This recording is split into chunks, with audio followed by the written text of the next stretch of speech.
텅 빈 공간, 진정한 나를 만나다. 몇 년 전 시골에 내려가서였다. 아침 일찍 일어나 빈 방에서 와칭을 시작했다. 와칭은 마음속에 어떤 생각이 떠다니는지 가만히 들여다보는 것을 말한다. 생각이 떠오르면 바라보고 또 떠오르면 바라보았다. 머릿속은 들여다보는 순간 텅 빈 공간으로 변한다는 사실을 깨달았다. 가만히 들여다보면 생각과의 거리가 생기고 거리가 생기면서 생각과 나는 저절로 분리된다. 그러면 생각은 사라진다. 모든 감정이나 생각은 나에게 붙어 있을 때에만 생존하는 에너지의 물결이기 때문이다. 그러면서 마음의 공간이 열린다. 이렇게 연습하면 할수록 시야가 넓어지면서 마음의 공간은 점점 더 커지고 맑아진다. 억누르려 들면 기승을 부리던 생각이 어서 나오기를 기다리면 오히려 잘 나오지 않는다. 이게 생각의 속성이다. 고요한 마음으로 다음 생각은 어디에서 떠오를까를 주시하면 텅 빈 공간이 지속된다. 텅 빈 공간은 대체 무엇일까? 아무 생각도 없는 텅 빈 공간. 그것은 바로 진정한 나다. 원래 나는 텅 비어 있다. 텅 빈 공간을 지켜본 지 얼마나 지났을까? 갑자기 양손과 팔이 전류에 감전된 것처럼 격렬을 일으켰다. 순식간에 너무나도 황홀한 무한한 공간이 활짝 펼쳐졌다. 아름답고 투명한 빛이 가득한 바다였다. 너무나도 순수하고 명징한 의식만 남았다. 드디어 고향을 찾았구나. 공허하던 마음이 난생 처음 가득 차오르는 걸 느꼈다. 사람도 물질이자 에너지이기에 무한한 에너지로 퍼져나갈 수 있다. 하지만 사람들은 착각 속에 갇혀 육신이 나의 모든 것인 줄 알고 육신이라는 좁은 공간 속에 스스로를 국한시킨다. 하지만 만일 내가 시야를 영혼의 공간까지 넓힌다면 영혼이 설계한 삶의 목적을 찾아낼 수 있다. 그리고 그로 인해 육신과는 다른 차원의 삶을 살게 되는 것이다. 나 역시 내 몸뚱이가 나의 모든 것인 줄 알고 살았다. 하지만 와칭으로 시야를 넓히자 생각이 잦아들면서 나 자신이 점점 빛으로 퍼져나간다는 사실을 알게 되었다. 1년 전쯤부터 내가 무한히 퍼져나간다는 것을 경험하기 시작했다. 그러다 마침내 무한한 빛의 공간과 하나가 되었다.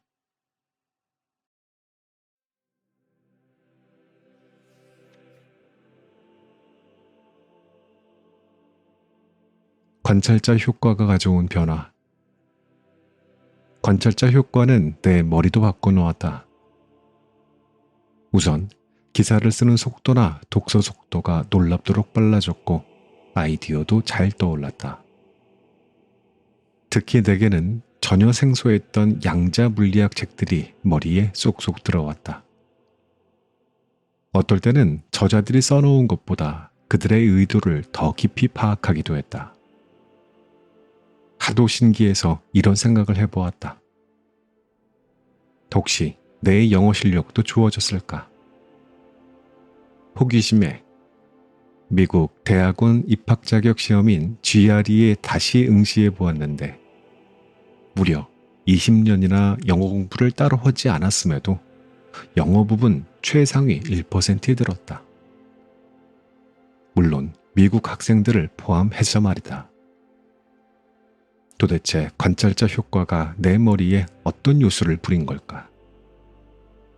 프린스턴 대학의 물리학자 라딘 박사는 사람들에게 다양한 동영상을 보여주고 뇌의 반응을 관찰해 보았다. 그런데 놀랍게도 영상을 보기 3초 전 자신이 어떤 비디오를 볼지 미리 예지하는 신호가 이미 뇌에 들어온다는 사실을 발견했다. 책상 위에 2개의 버튼이 있다. 어느 쪽 버튼을 누를지는 누가 결정하는가?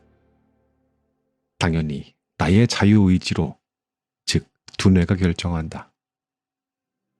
당신도 그렇게 믿는다. 그런데 학생들이 어느 쪽 버튼을 누를지 결정을 내리기 최대 10초 전, 이들의 두뇌에는 이미 주어진 문제를 감지하는 신호가 들어와 있다.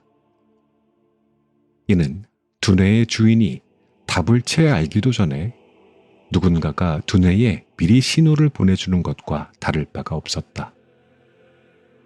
말하자면 두뇌는 의사결정에는 참여하지 않고 나중에 통보를 받는 것이다.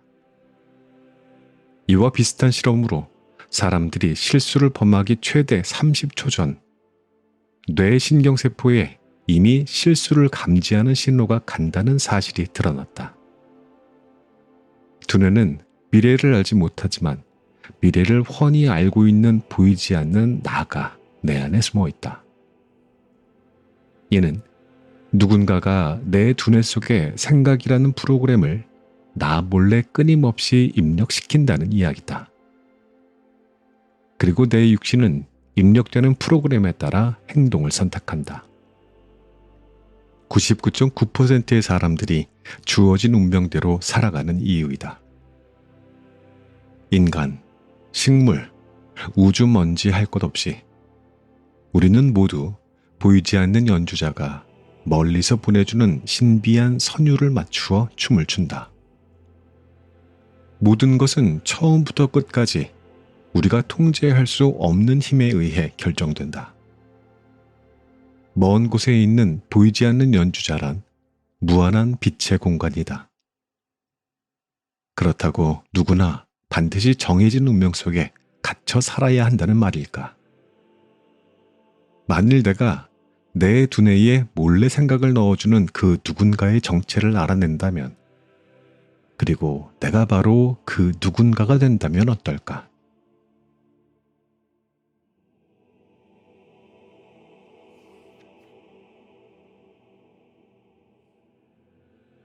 두 개의 몸과 진정한 나.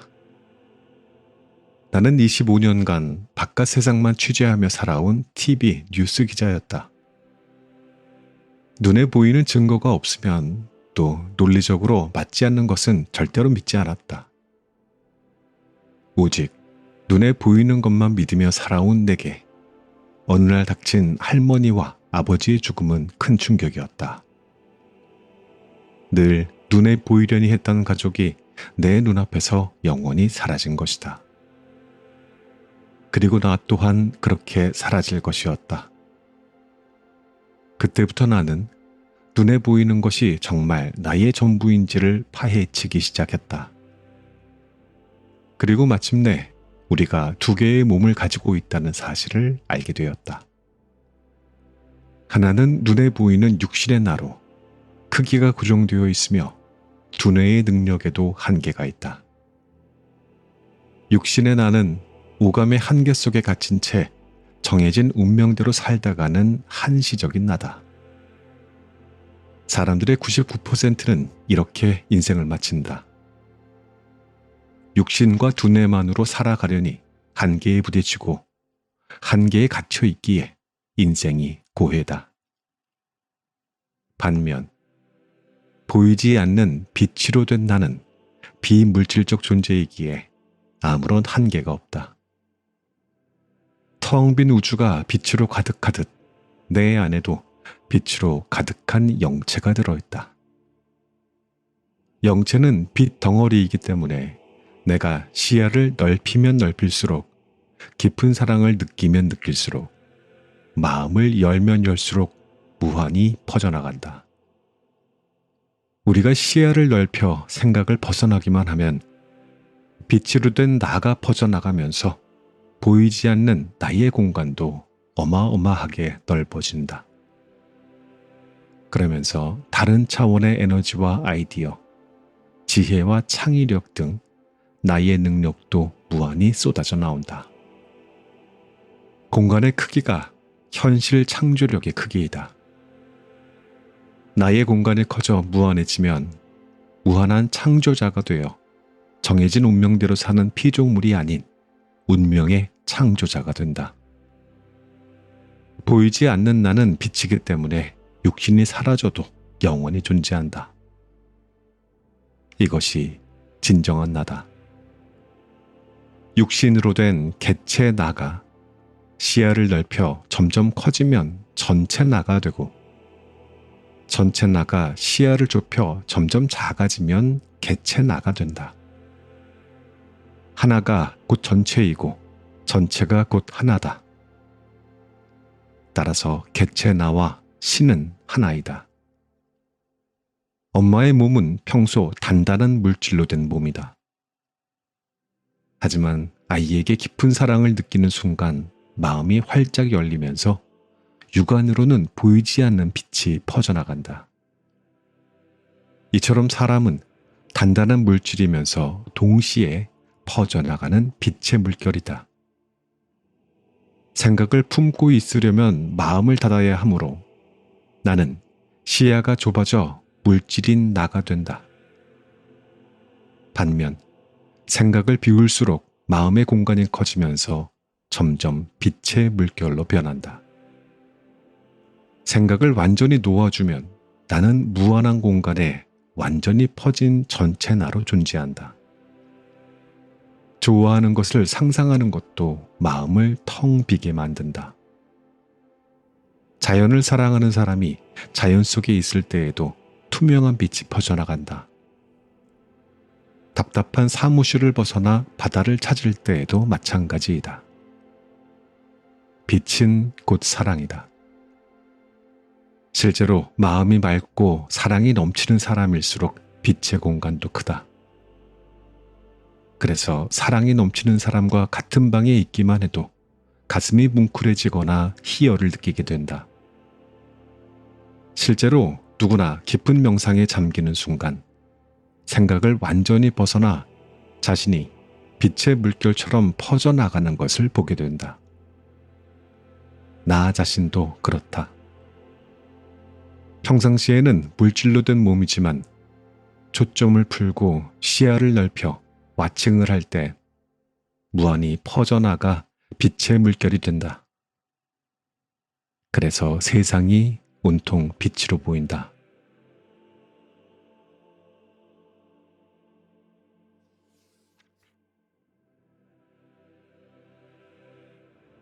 양자 물리학과 관찰자 효과의 심화.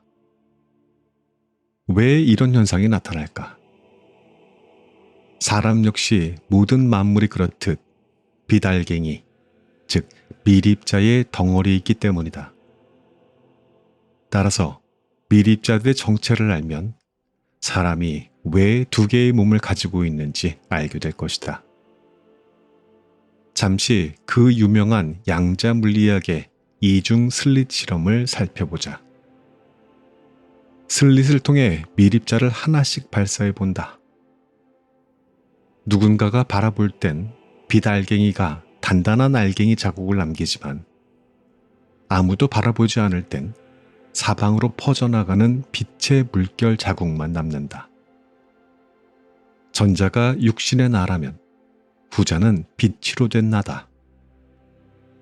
왜 누군가가 바라보면 고체 알갱이라는 현실로 나타나고 아무도 바라보지 않을 땐 눈에 보이지 않는 빛의 물결로 텅 비어버리는 것일까? 빛 알갱이는 원래 텅 빈 공간에 빛의 물결로 퍼져 있다. 그것이 원래의 모습이다.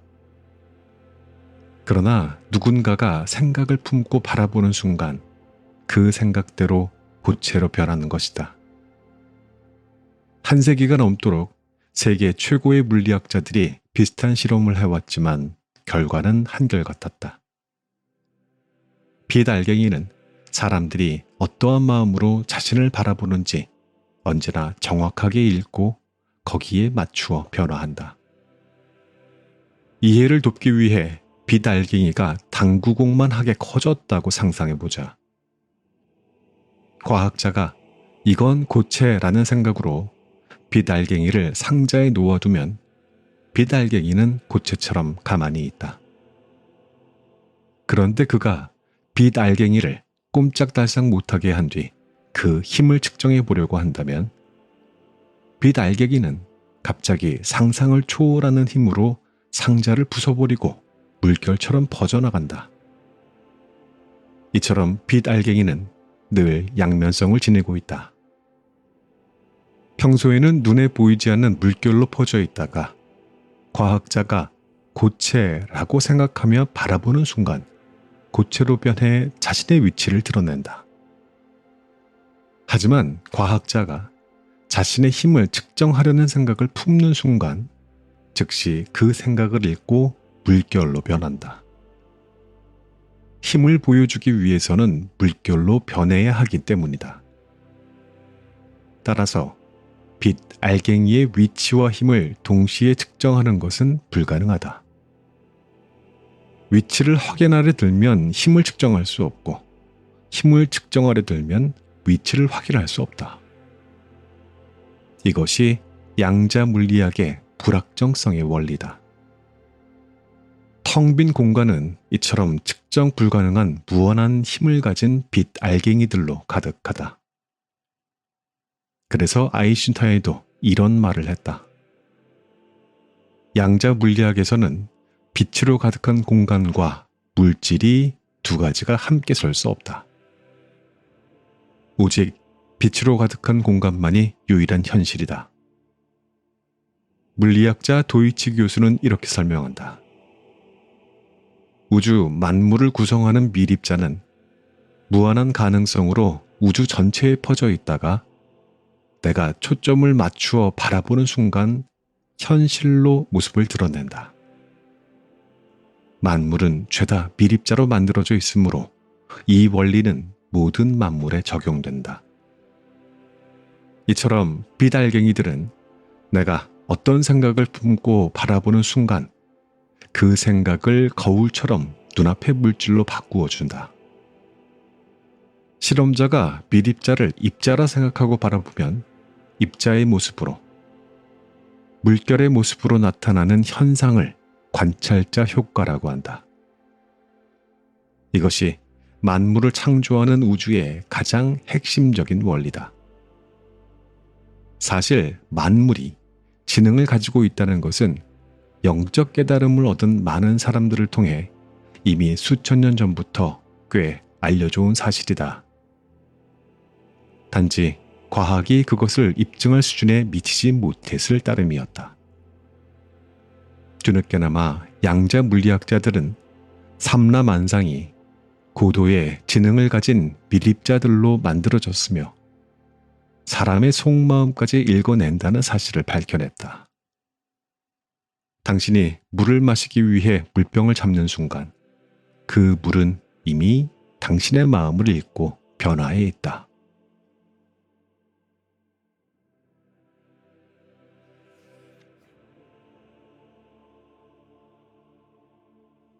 우주 만물의 지능과 연결성. 미 중앙정보국의 거짓말 탐지 권위자였던 백스터가 진행한 식물에 관한 실험은 매우 유명하다. 처음에 그는 단순한 호기심에 피부 반응 감지기를 잎사귀에 붙여놓고 물을 줘보았다. 그런데 신기하게도 기쁨의 반응이 나타났다. 혹시 잎을 태워보면 어떨까 궁금해진 그는 옆방에서 성냥을 가져오려 했다. 그런데 그 순간 그래프가 공포 반응을 보였다. 그저 생각만 했을 뿐인데 그래프가 요동치는 것이 신기해 실제로 식물에 불을 대보자 감지기 그래프가 한계치까지 치솟았다. 몇 차례 위협적인 생각을 품자 마찬가지로 공포 반응이 나타났다. 그런데 네 번째로 위협적인 생각을 떠올린 순간 공포 반응이 멈추었다. 식물은 그가 실제로 잎을 태울 생각이 없음을 감지한 것이다. 양자 물리학이 정신세계를 본격적으로 파고들기 전까지 백스터는 오랫동안 과학계의 조롱거리였다. 하지만 최첨단 빛 촬영 장치를 통해 그의 실험 결과가 모두 사실로 확인되었다. 식물들은 연구원들의 다양한 감정을 정확히 읽어냈던 것이다. 내가 텅 빈 커피잔을 들고 진심을 다해 기도한다고 가정해보자. 이 잔으로 커피를 마실 때마다 마시는 사람이 건강해지게 해달라는 기도를 한 뒤 그 잔을 미국에 유학 중인 친구에게 보냈다. 그런데 실제로 내가 보내준 잔에 커피를 붓기만 하면 노화 방지 물질의 농도가 훌쩍 높아졌다. 나는 이 소식을 듣고 다른 커피잔에도 똑같은 기도를 해본다. 얼마나 강한 의도를 품느냐에 따라 또 기도가 반복될수록 커피잔의 마법은 더 강력해지고 많은 사람들의 염원이 합쳐지면 변화의 폭은 더 커진다. 약 1년 후쯤부터는 더 놀라운 현상이 일어났다. 내가 기도하던 그 방에서는 기도를 한 잔이든 아니든 똑같은 기도의 효과가 나타났던 것이다. 방 안 전체에 기도의 기운이 서려 있었기 때문이다. 세상에 존재하는 모든 것들은 몸이건 물이건 밥이건 쇠붙이건 눈에 보이는 것이든 눈에 보이지 않는 것이든 모두 미립자로 구성되어 있다. 이처럼 우주 만물은 당신의 마음을 읽을 뿐 아니라 그 정보를 고스란히 저장해 두는 지능까지 가지고 있다. 생각을 주시하면 왜 사라질까? 모든 미립자가 그렇듯 생각 덩어리도 지능을 가지고 있기에 바라보는 의도를 읽어내고 저절로 물러가는 것이다. 미립자들은 우주의 모든 정보와 지혜와 힘을 가지고 있고 모르는 것도 불가능한 것도 없는 전지전능한 존재이다. 따라서 동물이나 식물, 물과 바위 등 그 어떤 것으로도 현실화될 수 있다. 대부분의 사람들은 정보가 두뇌 안 어딘가에 저장된다고 믿는다. 창의성이나 지능은 타고나는 것이라며 스스로 한계를 그어버린다. 하지만 진정한 두뇌는 텅 빈 무한한 공간이다. 쉘드레이크 교수는 두뇌는 마치 TV처럼 정보를 송수신하는 장치일 뿐이라고 말한다. TV 수상기는 공중에 떠있는 그림과 소리 신호를 수신하는 기능만 할 뿐인 것이다. 마찬가지 이치로 두뇌가 수신하는 모든 정보도 텅 빈 공간에 저장되어 있다. 미립자들은 거리에도 영향을 받지 않는다. 특히 단 한 번이라도 인연을 맺었던 미립자들끼리는 아무리 먼 거리에 있더라도 빛보다 빠른 속도로 영원히 서로 정보를 주고받는다. 피부치가 아무리 멀리 떨어져 있어도 끈끈한 사랑을 느끼는 것은 바로 이 때문이다. 어미토끼가 아무리 멀리 떨어져 있어도 새끼들이 죽는 순간 어미토끼의 뇌파가 크게 치솟는다. 한국의 부모가 미국에 있는 자식을 위해 기도를 해도 그 염원이 담긴 미립자 에너지는 즉시 목적지에 도달한다. 서로 마음을 열고 받아들인 사람끼리는 거리에 상관없이 늘 연결되어 있다. 그러나 인연을 맺지 않은 사람끼리라 해서 전혀 영향이 없는 것은 아니다. 이 말은 내가 얼마나 마음을 여느냐에 따라 내 마음이 무한한 곳까지 미칠 수 있다는 얘기다. 동시에 물리적인 거리는 생각이 만들어낸 허상이라는 뜻이기도 하다. 이처럼 공간에 상관없이 서로 영향을 미치는 현상을 양자 물리학에서는 비국지성이라고 한다.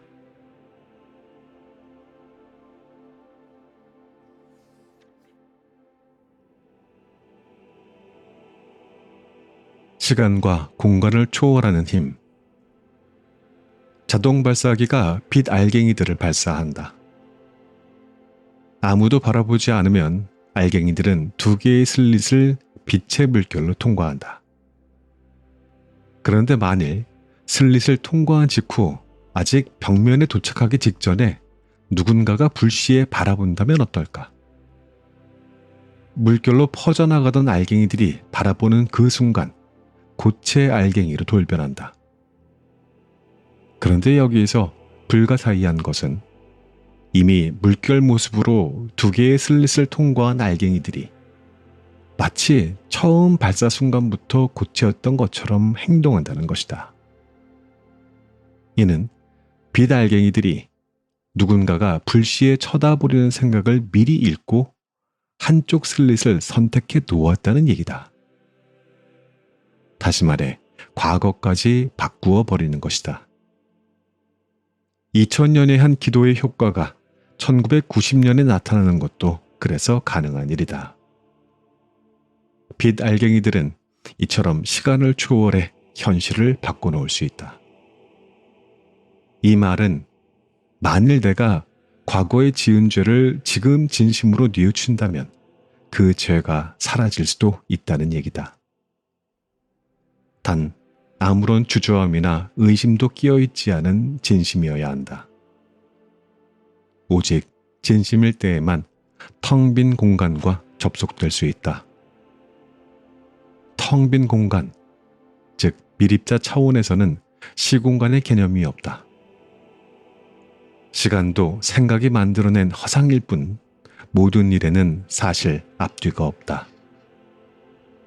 따라서 생각이 완전히 사라지면 시간도 사라진다. 두뇌도 모든 만물이 그렇듯 전자현미경으로 들여다보면 텅 빈 공간이다. 단지 두뇌에 가득한 생각이 문제이다. 그런데 만일 당신이 많은 연습을 통해 텅 비어있는 상태를 마음대로 장시간 유지할 수 있다면 당신에게는 신기한 능력이 생기고 오묘한 일들이 꼬리를 물고 일어난다. 그 이유는 텅 빈 공간, 즉 영점 공간에는 당신이 원하는 모든 정보가 들어있기 때문이다. 거기서 원하는 바를 그리면 곧바로 현실로 나타난다. UCLA의 생리학 교수인 헌트 박사의 예를 들어보자. 그녀는 지난 50년간 기에너지 연구에 몰입되어 온 세계 최고의 권위자다. 그녀는 사람의 마음을 읽을 수 있을 뿐만 아니라 지구 반대편에 있는 사람의 질병도 치료할 수 있다.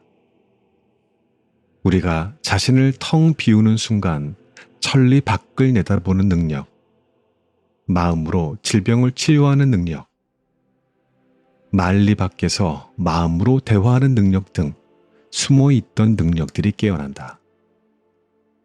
그녀는 명상법을 따로 배운 적이 없는 순수한 학자다.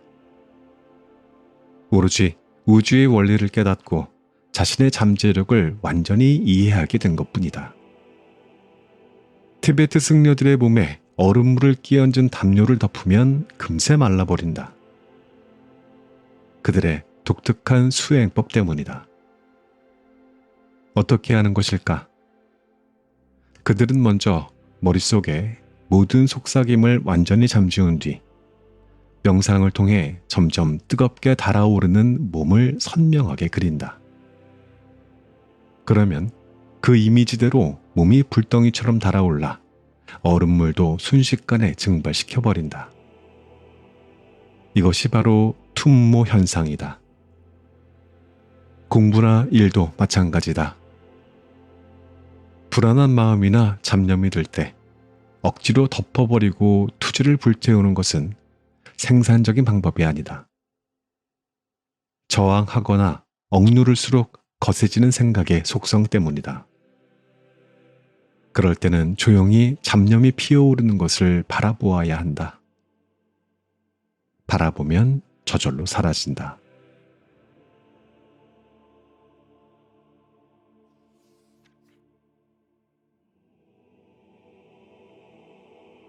마음의 눈으로 바라보는 법.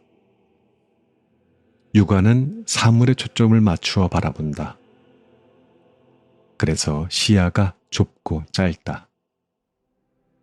그럼 내가 시야를 넓혀 육안의 초점을 완전히 풀고 힘도 뺀 뒤 눈앞에 펼쳐진 공간 전체를 한꺼번에 바라본다면 어떨까? 육안은 그렇게 바라보지 못한다. 그래서 자연히 마음의 눈으로 바라보게 된다. 육안은 사물에 초점을 맞추어 바라보지만 마음의 눈은 공간 전체를 바라본다. 이렇게 시야를 넓히면 마음의 공간이 넓어져 갇혀있던 생각들이 풀려나간다. 이러한 방식으로 눈을 뜨고 마칭을 할 수도 있다. 빛으로 된 나가 마음의 눈으로 본다면 마음의 눈은 어디에 있을까? 육안은 시야가 짧지만 마음의 눈은 물리적인 한계를 초월하여 모든 것을 볼 수 있다. 안구 뒤에 두개골 깊숙한 곳에 있는 손과 선을 데카르트는 영혼의 자리라고 불렀다. 이는 육신의 세계와 영적 세계를 이어주는 곳이라는 의미이다. 오라를 찍는 특수 카메라로 촬영해보면 맑은 마음을 가진 사람일수록 머리 주위에 맑고 투명한 후광이 선명하다. 마음이 맑아진 사람은 눈을 뜨고도 마음의 눈으로 이 후광을 볼 수 있다. 몇 년 전까지는 나 자신도 이러한 사실을 미신으로 치부했다. 하지만 내 눈으로 직접 확인할 수 있게 되면서부터는 당연한 것으로 받아들이게 되었다. 디지털 에너지장 카메라로 촬영한 인체 에너지장 사진을 보면 육신보다 몇십 배나 넓은 공간에 빛이 퍼져 있다. 각각의 공간마다 주파수가 다르기 때문에 그 빛은 여러 겹의 공간이 층을 이루고 있다.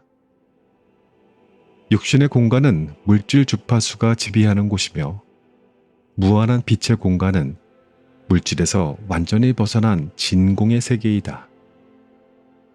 몸에서 1.5m 정도까지의 공간은 감정의 물결이 흐르고 2.7m 정도까지의 공간에는 생각의 물결이 넘실거린다.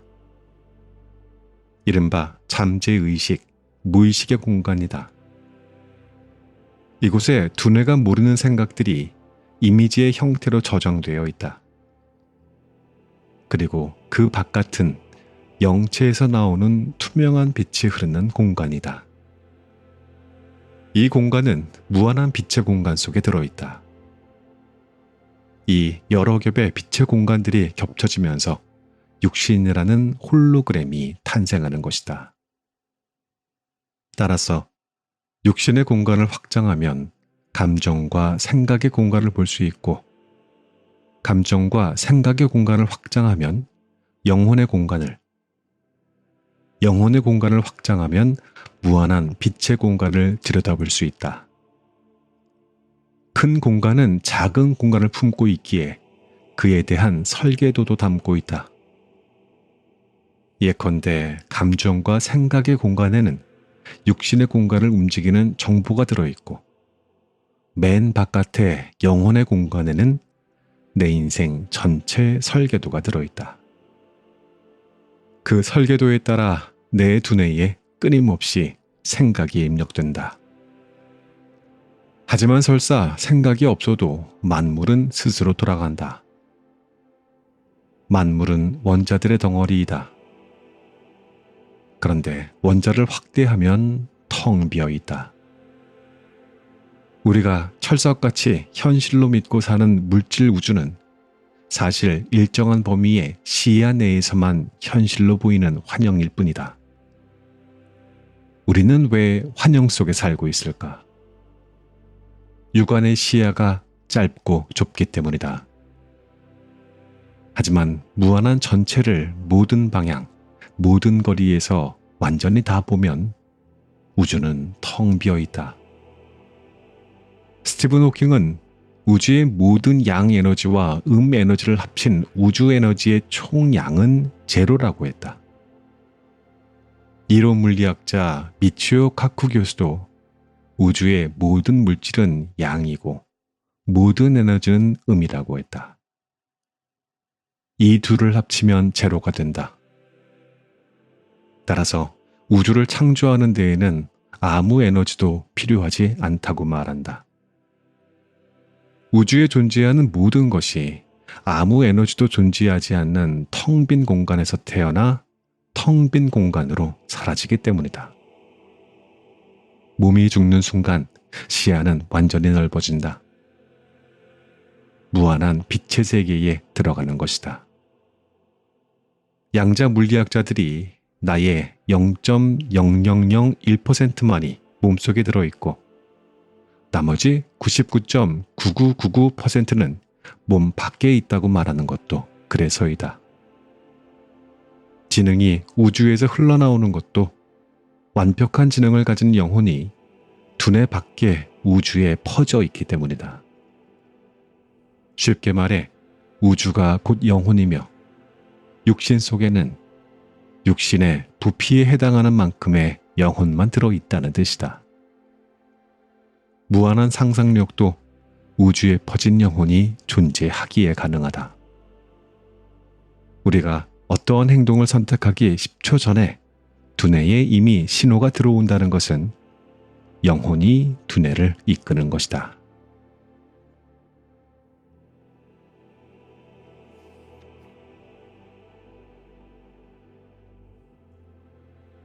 시야 확장으로 인생을 바꾸는 법.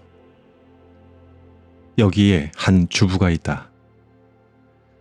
시아버님은 위절제 수술을 받아 식사를 하루 6차례로 나누어 먹어야 한다. 하루 종일 시아버님의 식사를 차리느라 바쁜 와중에 시어머님은 쉴 틈 없이 잔소리를 늘어놓는다. 게다가 남편은 완벽주의자라 조금이라도 실수를 하면 아이들 앞에서 가차없이 지적을 한다. 온종일 죽도록 일하는데 알아주는 사람은 아무도 없다. 이 주부는 자신이 아무런 존재감 없이 가족들에게 무시당하는 하녀 같다고 느낀다. 그녀의 작은 몸뚱이는 완전한 장벽에 갇혀 있다. 하지만 이 작은 몸이 정말 그녀의 모든 것일까? 문제가 잘 풀리지 않는다면 마음속에서 그 문제와의 시간적, 물리적인 거리를 늘리는 게 좋다. 만일 그녀가 시야를 넓혀 1000m 상공, 10,000m 상공에서 지금의 상황을 내려본다면 어떨까?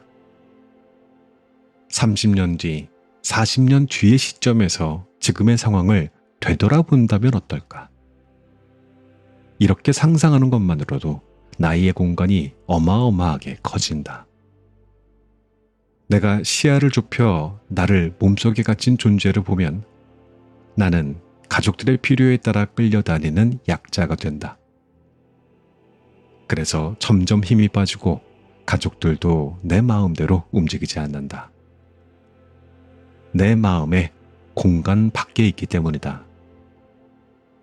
하지만 내가 시야를 넓혀 마음의 공간을 확장하면 가족들은 확장된 내 마음의 공간 속에 들어온다. 이렇게 시야를 넓히는 것만으로도 나는 실제로 힘이 솟고 가족들도 점점 내 마음이 의도하는 대로 움직이기 시작한다. 내 마음의 공간이 커지는 것만큼 내가 커지기 때문이다. 이처럼 내가 시야를 좁히면 나는 육신의 나로 작아지지만 시야를 넓히면 빛으로 된 나가 나타난다. 페미 박사는 40년간 뇌파를 연구해온 이 분야의 최고의 권위자다. 하지만 온갖 방법을 써도 안 되는 것이 있었으니 바로 생각을 텅 비워 알파파를 만드는 것이었다. 끝내 안 되는 건가 한숨이 절로 나왔다. 긴장이 풀리고 모든 의욕이 사라졌다. 그런데 그 순간 갑자기 알파파가 큰 폭우로 물결쳤다. 죽음의 문턱에서 기적적으로 제기해 차원이 다른 삶을 살게 되는 사람들이 있다. 절망적인 상황에서는 시야가 좁아져 마음도 닫혀버린다. 시야가 좁아지면 모든 것을 포기하고 싶어지고 모든 능력도 일제히 떨어진다. 하지만 우리는 종종 모든 것을 내려놓는 순간 오히려 상황을 헤쳐나갈 돌파구가 떠오르거나 도움의 손길을 만날 때가 있다. 그 순간 생각이 텅 비어버린 것이다. 페미 박사는 더 쉬운 방법을 찾기 위해 무수한 시행착오를 거듭했다. 자연이나 음악, 향기나 빛이 마음을 안정시켜주는 효과가 없는 것은 아니지만 부정적인 생각이 가득한 마음을 근본적으로 비워주지는 못한다. 그런데 실험 참가자들에게 두 눈 사이의 공간을 상상해 보도록 하자 갑자기 알파파가 큰 폭으로 증가했다. 머리에서 발끝까지의 공간, 벽과 벽 사이의 공간을 상상해도 마찬가지였다. 모든 것이 공이로구나. 그래서 빈 공간을 상상할 때마다 모든 게 정말 공이 되는구나. 만일 만물이 텅 빈 공이 아니라면 텅 빈 공간을 상상한다고 해서 공이 될 리 없다. 사실과 부합하기 때문에 공명하는 것이다. 이렇게 텅 빈 공간이 생길 때 마법처럼 답이 굴러나온다.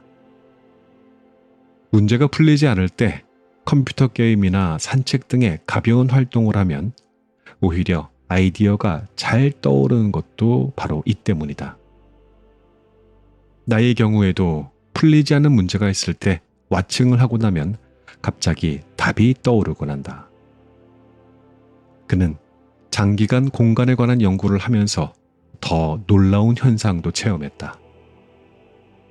그가 공간을 상상하는 생활을 습관화하면서 오랫동안 알아왔던 관절염이 사라진 것이다.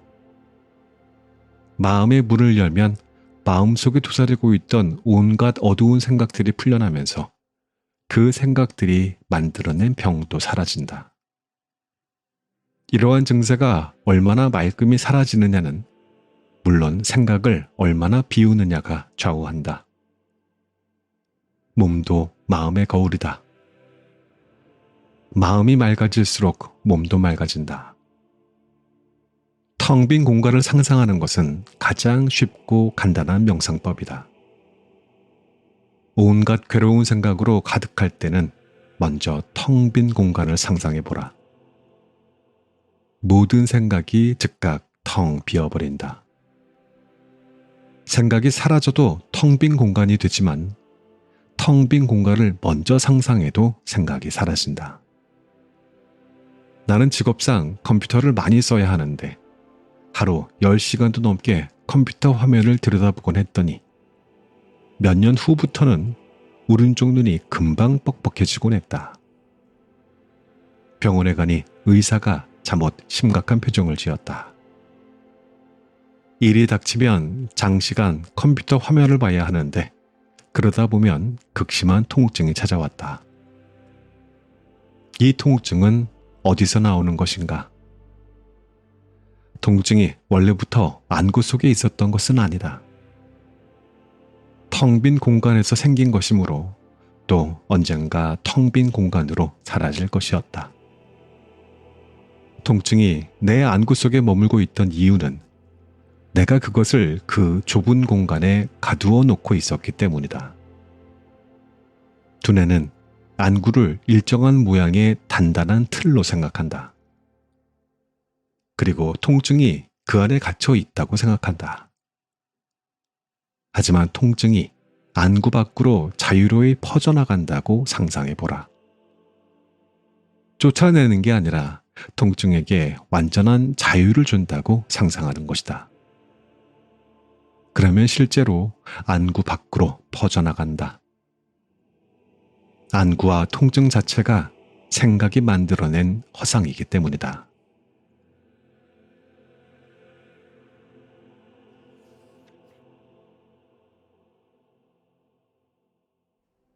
마음속 어둠을 비워내는 길. 어느 날 아침 눈을 뜨자 벽지에 검은 점들이 잉크처럼 뿌려졌다. 두려움이 밀려왔다. 내 마음에 털어내지 못한 검은 생각들이 아직도 많다는 뜻일까? 다시 초심으로 돌아가 마음속에 깔린 모든 생각들을 들춰내기 시작했다. 남에게 입힌 크고 작은 상처로 인한 죄책감, 괴로움, 수치심, 분노와 억울함, 슬픔 등등을 돌이켜보니 내 안에 너무나 많은 어두운 생각들이 깔려 있었다. 어릴 때 시골에서 개를 못살게 굴었던 일, 마음속으로 아버지를 욕했던 일 등 하나하나를 떠올리며 이 생각을 무한한 공간에 풀어놓아준다고 되뇌었다. 한 번에 안 되면 몇 번이고 반복했다. 생각을 떠올리며 무한한 공간에 풀어놓아준다고 되뇌면 실제로 풀려나간다. 감정도 마찬가지이다. 감정이 몸 밖으로 퍼져나간다고 상상하면 실제로 퍼져나간다. 어두운 생각은 들여다보지 않으면 틀어박히지만 들여다보면 사라지는 허상이다. 직장의 책임자로 일하면서 직원들에게 가했을지 모르는 상처에 대해서도 돌아가신 조부모님과 아버지, 가족들에게도 용서를 구했다. 나도 용서하고 남도 용서해 주었다. 몇 달간 끊임없이 내 마음속을 들추어 보았다. 두뇌는 증폭된 생각만 인지하기에 상대의 두뇌가 당장은 알아듣지 못할지 모르지만 그의 내면은 알고 있다. 때가 되면 마침내 그의 표면의식도 알아차릴 것이다. 마음속에 걸림이 되는 모든 생각을 놓아주어야 시야가 투명해진다.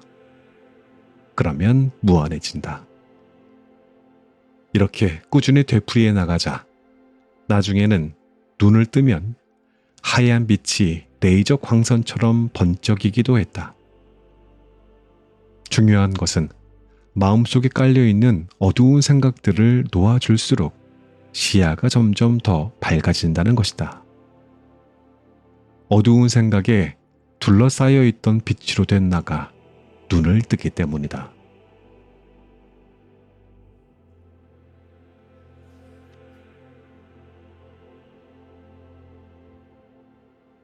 삶은 영적 성장을 위한 연극무대. 모든 것은 영적 성장을 위해 설계된 수업이다. 지구는 거대한 학습장이고 육신의 옷을 걸친 무수한 영혼들이 연기를 펼치는 연극무대이다. 때로는 내 배역이 너무 견디기 힘들 때도 있다. 하지만 진정한 나는 연극 전체를 멀리서 지켜보는 무한한 마음이다. 텅 빈 공간에 흐르는 무한한 마음이 이 환영들로 하여금 완벽한 연기를 펼치게 한다. 따라서 내가 중간에 배역을 포기하지만 않는다면 반드시 도움의 손길이 나타나 연극을 무사히 마칠 수 있도록 해준다. 열등감이 심하고 쉽게 상처를 받고 쉽게 절망하는 사람들은 하나같이 어린 시절 자신의 마음을 거울처럼 비추어주는 부모가 없었다고 한다. 아이가 상처를 받았을 때 그 마음을 공감해 주어 바라보도록 하면 상처는 사라진다. 화가 났을 때 화난 마음을 공감해 주어 바라보도록 하면 화도 사라진다. 사실 우리 안에는 부모님처럼 내 마음을 비추어주는 거울이 있다. 바로 마음속 관찰자다. 세상이 나를 버려도 무한한 마음은 변함없이 따뜻한 어머니처럼 나를 감싸주고 위로해준다. 그 존재와 분리될수록 나는 점점 작아지고 그 존재와 하나가 될수록 나는 점점 커진다. 그 존재 앞에 나의 모든 아픔과 두려움이 있는 그대로 드러내고 마음껏 눈물을 뿌려라. 유혹에 흔들릴 때 바라보면 유혹이 떨어져 나가고 끙끙 앓던 문제도 실마리가 풀린다.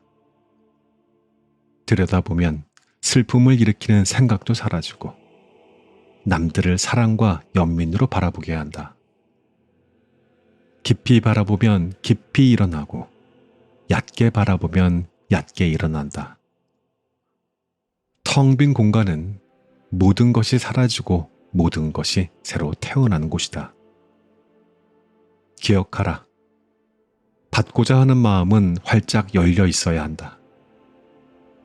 닫힌 마음은 아무것도 받아들이지 못한다. 인간은 무한한 마음이 쪼개진 조각들이다. 이 무수한 마음 조각들은 각기 육신의 옷을 걸친 채 지구에 내려와 물질 차원의 현실을 경험한다. 그러다 품고 있던 모든 어두운 생각들과 감정들을 놓아주면 다시 원래 무한한 마음으로 돌아간다. 내가 시야를 무한히 넓혀 전체 나로 살아간다면 나는 이 무한한 마음과 하나가 된다. 이렇게 텅 빈 마음과 하나가 되면 그 마음이 현실을 움직여준다. 우주 만물이 내 마음의 공간 속에 들어오고 모든 것이 내 의도대로 물결처럼 흘러간다.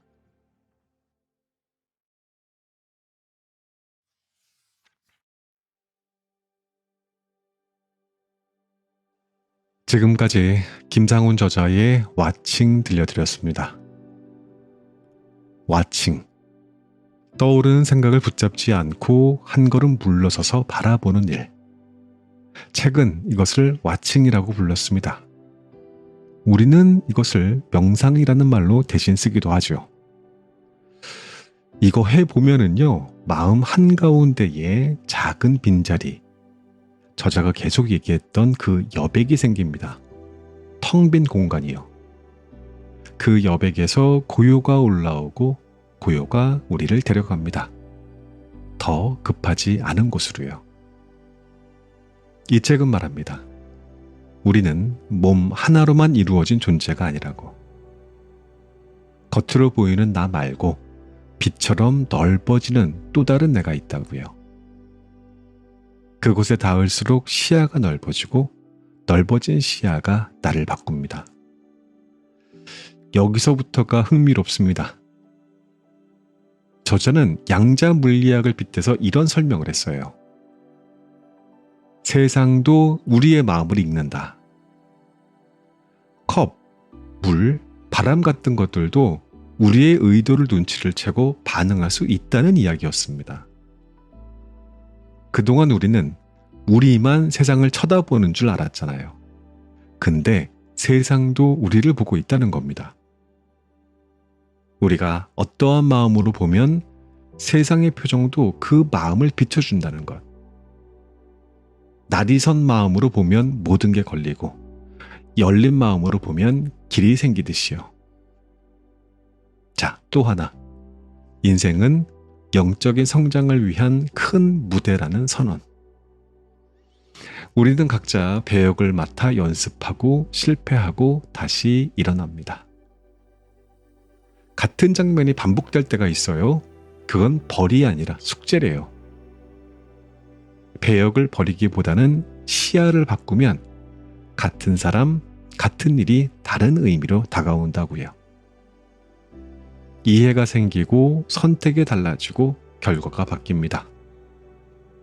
결국 시야를 넓히는 기술이 우리의 삶을 한 칸씩 앞으로 밀어준다는 뜻이었습니다. 책을 읽다 보면 이런 느낌이 들어요. 알 듯 말 듯한데 이상하게 설득이 됩니다. 저는 이 감각이 매우 중요하다고 생각했어요. 해가 지고 있는 바다를 숫자로만 다 설명할 수 없듯이 삶에도 설명 뒤에 남는 여백이라는 게 있거든요. 그 여백을 상상과 주의로 더듬는 힘, 더듬어가는 힘, 어쩌면 이것이 인간만이 가진 능력이 아닐까 하는 생각을 합니다. 상상이 얼마나 중요한지 아십니까? 일단 상상의 문을 열어야 검증을 하게 되고 그 사이에 있는 삶은 성장하는 것이기 때문에 그렇습니다. 이 모든 것들의 시작은 상상이에요. 그래서 이러한 생각도 듭니다. 우리는 지금 아주 가까운 곳에서 다음에 정신적인 진화를 기다리는 정말 멋진 생명체일지도 모른다고요. 요란하게 낙관하려는 게 아니라 조용하지만 확신에 찬 가능성이 보인다는 겁니다. 우리는 어쩌면 그런 엄청난 대단한 존재들일지 몰라요. 너무 신나지 않습니까?